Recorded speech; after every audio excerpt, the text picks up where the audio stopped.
বিসমিল্লাহির রহমানির রহিম। প্রিয় দর্শক, আসসালামু আলাইকুম ওয়া রাহমাতুল্লাহ। আজকের আলোচনায় আমরা পবিত্র কুরআনুল কারীমের সূরা আনামের 151 থেকে 153 নং আয়াতে বর্ণিত আল্লাহর মূল্যবান 10টি নির্দেশনা ও ওসিয়ত সম্পর্কে জানব। এই নির্দেশনাগুলো মানুষের ব্যক্তিগত, পারিবারিক ও সামাজিক জীবনে শান্তি ও ন্যায় বিচার এবং নৈতিকতার ভিত্তি স্থাপন করে। আসুন একে একে এই গুরুত্বপূর্ণ শিক্ষাগুলো জেনে নেই এবং আমাদের জীবনে বাস্তবায়ন করার চেষ্টা করি। নির্দেশনাগুলো: 1 নম্বর, শুধু আল্লাহর ইবাদত করা, তার সাথে কাউকে অংশীদার সাব্যস্ত না করা।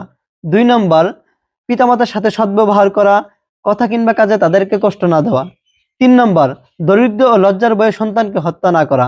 4 নম্বর, প্রকাশ্য গোপন সর্ব অবস্থায় যাবতীয় অশ্লীলতা ও পাপাচার থেকে বেঁচে থাকা। 5 নম্বর, মানুষকে অন্যায়ভাবে হত্যা করা হারাম, এটা জঘন্য কবিরা গুনাহ। 6 নম্বর, অন্যায়ভাবে ইতিমের মাল আত্মসাৎ না করা।